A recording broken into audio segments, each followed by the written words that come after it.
नमस्कार, जनता टीवी देख रहे हैं आप और मैं हूं आपके साथ जागृति खंतवाल। रुक करेंगे 2 मिनट में 10 बड़ी खबरों का।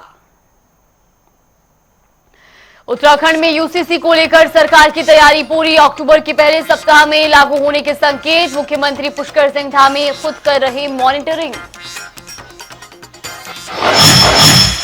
केंद्रीय महिला सशक्तिकरण और बाल विकास मंत्री अन्नपूर्णा देवी ने सभी राज्यों के मंत्रियों के लिए बैठक। उत्तराखंड कैबिनेट मंत्री रेखा आर्य भी रही मौजूद।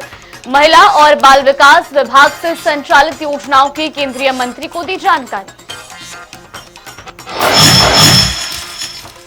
बीजेपी कर रही हर घर तिरंगा अभियान की तैयारी। देहरादून में बीजेपी महिला मोर्चा निकालेगी तिरंगा यात्रा। हर घर जाकर तिरंगा फहराने का किया जाएगा काम। कांग्रेस महामंत्री नवीन जोशी देहरादून के वार्ड नंबर 65 का किया निरीक्षण। लोगों की सुनी समस्याएं, सरकार पर जमकर साधा निशाना।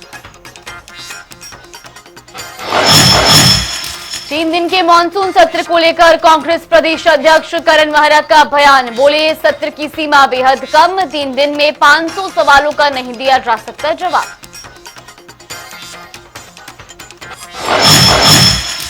हरिद्वार में ऑटो ड्राइवर्स और रिक्शा चालकों के 2 गुटों में मारपीट। ई रिक्शा पार करने को लेकर शुरू हुआ था विवाद। मायापुर पुलिस चौकी में दोनों पक्षों ने दी तहरीर। निकाय चुनाव से पहले गरमाई मंगलौर की सियासत। चौधरी जुल्फकार अंसारी ने किया अपने दम पर चुनाव लड़ने का दावा। बोले, इस बार जरूर जीतेंगे चुनाव। हरिद्वार में परचून की दुकान में घुसे बदमाशों ने की लूट। मौके पर पहुंची पुलिस ने सीसीटीवी कब्जे के आधार पर बदमाशों की धरपकड़ की शुरू। मसूरी में राज्य सूचना आयुक्त योगेश भट्ट ने नगर पालिका परिषद का किया निरीक्षण। रिकॉर्ड रूम को व्यवस्थित किए जाने के दिए निर्देश। मसूरी में रॉबर्ट्स संस्था के अध्यक्ष शुभ बिश्नोई नई पहल पर्यावरण संरक्षण को लेकर मसूरी से देहरादून तक लगाई दौड़। हाथों में भारत का तिरंगा लिए लोगों को पर्यावरण संरक्षण का दिया संदेश।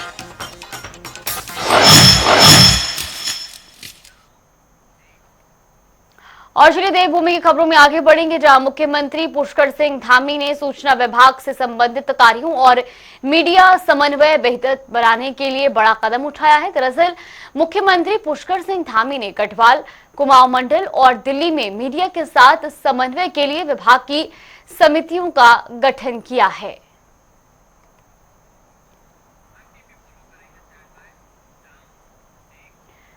तो वही 21 अगस्त से गैरसैंण में विधानसभा के मानसून सत्र का आगाज होगा। इसको लेकर कांग्रेस की ओर से लगातार सरकार पर सवाल उठाए जा रहे हैं। कांग्रेस प्रदेश अध्यक्ष करण मेहरा ने कहा कि सदन में जनहित के करीब 500 सवाल विपक्ष की ओर से रखे जाएंगे, जिसके लिए ये समय बेहद कम है। इसके साथ ही उन्होंने भारतीय जनता पार्टी पर भी जमकर निशाना साधा। पहले दिन कॉन्डोलेंस है, 2 दिन का कुल मिला के 120 मिनट बैठते हैं और जो प्रश्न लगे हैं वो लगभग 500 लगे हैं। क्या 500 प्रश्नों के उत्तर 120 मिनट में दिए जा सकते हैं? पहली बात हुई है। और एक बड़ा अजीब सा अटपटा मैंने बीजेपी के लोगों के बयान देखा कि वो ये कहते हैं कि पब्लिक के पैसे से ये विधानसभा चलती है और बिना बिजनेस के इसको चलाना ठीक नहीं है। तो बिजनेस लाना किसका काम है? बिजनेस तो आवादा के लिए भी लाया जा सकता था। बिजनेस जो SSC भर्ती घोटाले, पटवारी पेपर लीक हो रहे, उसको हम कैसे आगे को ठीक करेंगे उन व्यवस्थाओं को, उसके लिए बिजनेस लाया जा सकता था। किसानों की हालत को देख के बिजनेस लाया जा सकता था। पूरा तराई इस बार बाढ़ में ग्रसित रहा। हमारा खटीमा, उधम सिंह नगर, ये सारा बर्बाद हुआ। उससे पहले हमारा हरिद्वार का लक्सर इत्यादि क्षेत्र बर्बाद हुआ। उसके विषय में बिजनेस लाया जा सकता है। कैसे हम खनन नीतियों में गड़बड़ हो रहे हैं या फायदा है या नुकसान है, उस पर मतलब बिजनेस लाने के 100 बहाने हैं सरकार अगर चाहे।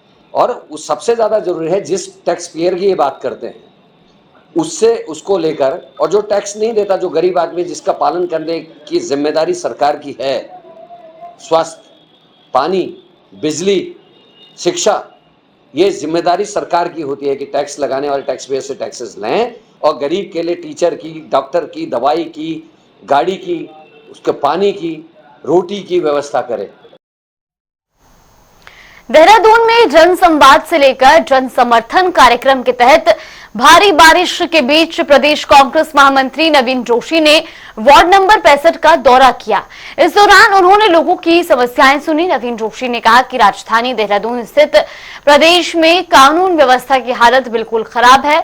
स्मार्ट सिटी देहरादून कहीं से भी स्मार्ट नहीं दिखता। इसके साथ ही उन्होंने सरकार पर भी जमकर निशाना साधा। यहाँ पे वार्ड नंबर 65 में आया हूँ। बहुगुणा जी ने और आसिफा जी ने ये मीटिंग का आयोजन यहाँ पर किया था, तो उसके लिए हमने भी यहाँ पे देखा जिस प्रकार से अभी जनसंवाद में लोगों ने बताया कि यहाँ पे स्ट्रीट लाइटें नहीं है और जो स्ट्रीट लाइटें हैं वो जलती नहीं है और रोडों का बहुत बुरा हाल है। यहाँ पे बरसात में सारा पानी भर जाता है। कल भी यहाँ पे इन्होंने वीडियो मुझे भेजी थी, तो ये पूरा जो क्षेत्र है जलमग्न हो रखा था। सरकार इसमें बिल्कुल गंभीर नहीं है। जो यहाँ के मेयर थे गामा जी, वो सिर्फ अपनी संपत्ति जुटाने में लगे रहे। उन्होंने कभी ये नहीं सोचा कि मैं क्षेत्र का विकास कर दूं।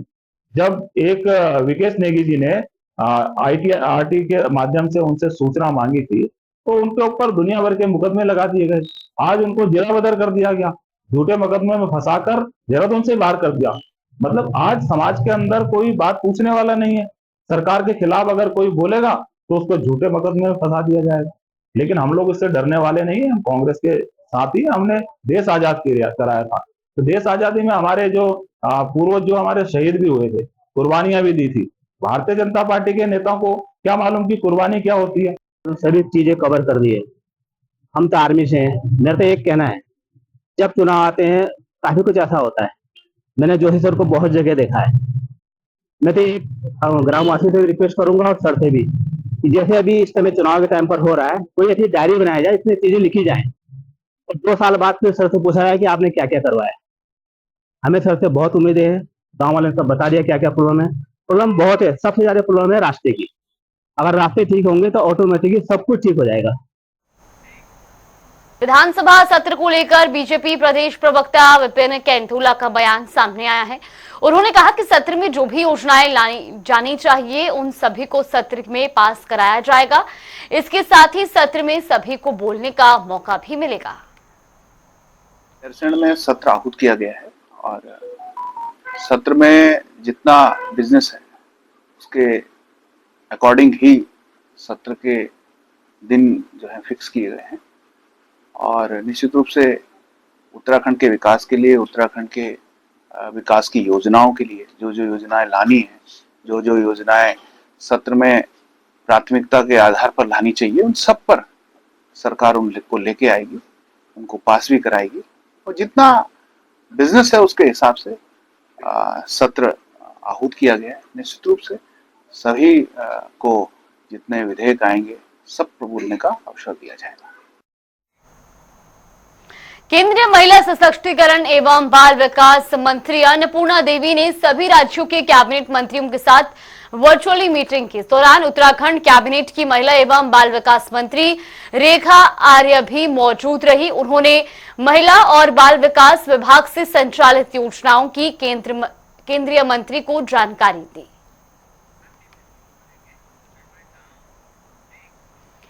राज्य में नगर निकाय चुनाव के अक्टूबर के आखिरी सप्ताह में होने की संभावना है। सरकार ने इस टाइमलाइन के साथ तैयारियां तेज कर दी है। बताया जा रहा है कि ओबीसी आरक्षण से लेकर निकायों के परिसीमन आदि की सभी तैयारियां 15 सितंबर से पहले पूरी कर ली जाएंगी। इसको लेकर शहरी विकास मंत्री प्रेमचंद अग्रवाल ने जानकारी दी। उन्होंने कहा कि हम निकाय चुनाव निश्चित रूप से बेहद जल्द करने की स्थिति में होंगे, लेकिन उससे पहले जो क्रियाएं हैं उसे हम पूरी करने की स्थिति में हैं।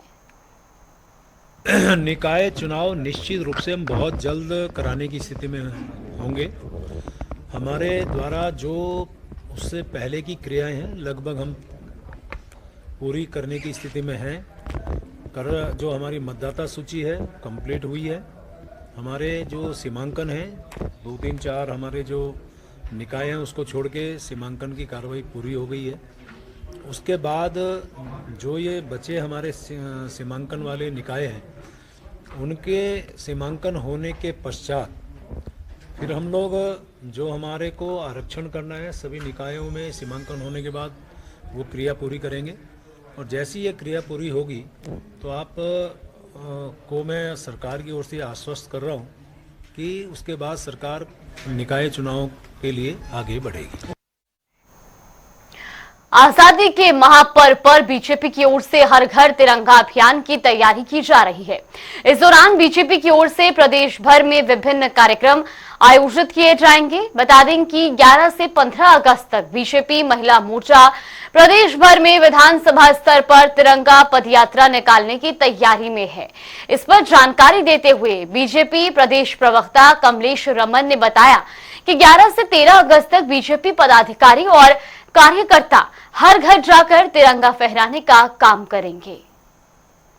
बिल्कुल, देखिए निश्चित तौर पर हमारा 15 अगस्त का महापर्व दिवस होता है, जिसमें आजादी को लेकर के सभी पूरे देशवासी जश्न मनाते हैं। भारतीय जनता पार्टी का शीर्ष नेतृत्व का जो आदेश है हर घर तिरंगा, उसको लेकर के तमाम सभी हमारे प्रदेश के कार्यकर्ता, हमारे वरिष्ठ नेतागण क्षेत्रों में जाकर के 11 तारीख से और 13 तारीख तक हर घर तिरंगा फहराने का काम करेंगे और टोलियों के साथ उस यात्रा को करने का काम भी करेंगे, क्योंकि एक राष्ट्रीय पर्व है। हर व्यक्ति की भावनाओं में राष्ट्रीय का एक अलग ही जज्बा होता है 15 अगस्त के अवसर पर। तो मुझे लगता है कि पूरे देशवासी हर घर तिरंगा, जिस तरह से प्रधानमंत्री जी ने कहा कि हर घर तिरंगा लहराए और उन व्यक्तियों को भी तिरंगा देने का काम करे जो खफा रहते हैं या किसी भी प्रकार से तिरंगे को नहीं लगा पाते, तो वहां तक भी हम आखिरी छोर तक भी उस तिरंगे को पहुंचाने का काम करेंगे। खटीमा कांग्रेस कार्यालय पर भारतीय युवा कांग्रेस के 64वें स्थापना दिवस के अवसर पर कार्यक्रम का आयोजन किया गया। इस दौरान कांग्रेस विधायक गोपाल सिंह राणा ने सभी कार्यकर्ताओं को शुभकामनाएं दी। उन्होंने कहा कि देश की तमाम चुनौतियों का सामना करने के लिए एकजुट रहने की जरूरत है ताकि लोकतंत्र मजबूत किया जा सके। कांग्रेस का स्थापना दिवस है। इस स्थापना दिवस पर मैं तमाम भारतीय कांग्रेस के सदस्य पदाधिकारी सबको बहुत बहुत बधाई देना चाहता हूँ, धन्यवाद भी देना चाहता हूँ कि आज उन्होंने झंडारोहण किया है, क्या दास ताजा की है। इसमें मैं आह्वान करता हूँ अपने नौजवान साथियों को कि आप एकजुट होकर पार्टी को मजबूत बनाएं। निश्चित तौर पर जहाँ युवा जाएगा वही समाज जाता है।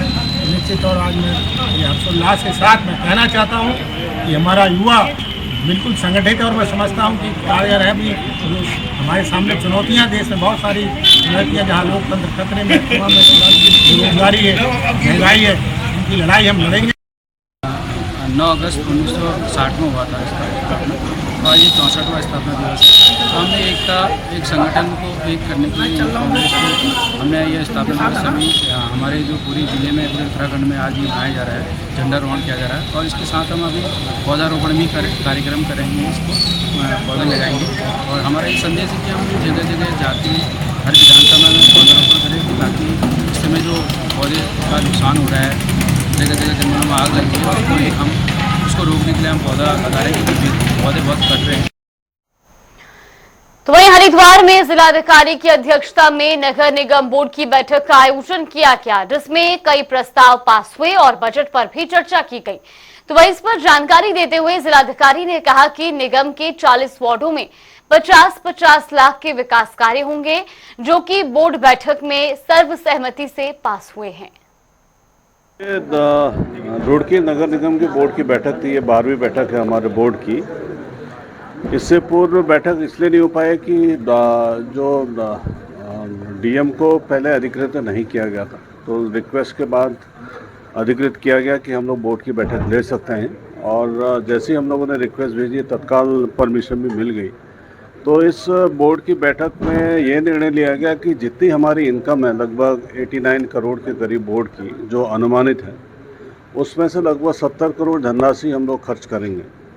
इस 70 करोड़ की धनराशि में लगभग 33 करोड़ की धनराशि हमारे आपके वेतन में खर्च होती है और 6.5 करोड़ के करीब धनराशि हमारे स्वास्थ्य सेवाओं के लिए है और पथ और उसकी लाइटिंग की व्यवस्था के लिए लगभग 2.25 करोड़ रुपए हम इसमें खर्च करेंगे। मॉनसून से अब तक नैनीताल में सबसे अधिक ज्यादा नुकसान सिंचाई विभाग और लोक निर्माण विभाग की संपत्ति को हुआ है। अभी तक के आकलन के मुताबिक परिसमितियों में कुल 35 करोड़ के नुकसान का आकलन सामने आया है। तो वहीं इस पर जानकारी देते हुए डीएम वंदना ने बताया कि सबसे ज्यादा नुकसान हल्द्वानी रामनगर कालाढूंगी स्टेट हाईवे 41 पर हुआ है, जो अभी भी आवाजाही के लिए बंद चल रहा है। कहा कि मानसून के दौरान सभी विभागीय अधिकारियों को काम में लापरवाही न बरतने के आदेश भी दिए गए हैं। आपदा में ऐसा सीवियर जो लॉस है वो कहीं नहीं हुआ है इस बार मानसून में अभी तक। जहां भी हमारी जो परिसंपत्तियां डैमेज हुई हैं विभागों की, उसमें सबसे ज़्यादा इरिगेशन और पीडब्ल्यूडी के डैमेजेस सामने आए हैं। लगभग 30-35 करोड़ की अभी एनालिसिस रिपोर्ट हमारे पास आ गई है जो विभागों की परिसंपत्तियां डैमेज हुए हैं। लगातार असेसमेंट विभाग कर रहे हैं अपना और एस्टिमेट्स वगैरह बनाकर उसके रिकंस्ट्रक्शन के लिए भेज रहे हैं।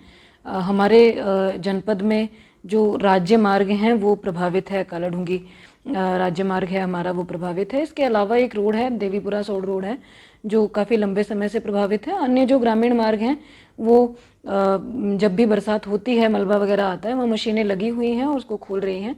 विभागीय अधिकारियों को भी और जो प्रशासन के ऑफिसर्स हैं उनको भी ये निर्देश स्पष्ट रूप से दिए गए हैं, जब भी इस तरह के अलर्ट आते हैं या किसी प्रकार की कोई घटना होती है तो रिस्पांस टाइम को कम से कम रखा जाए।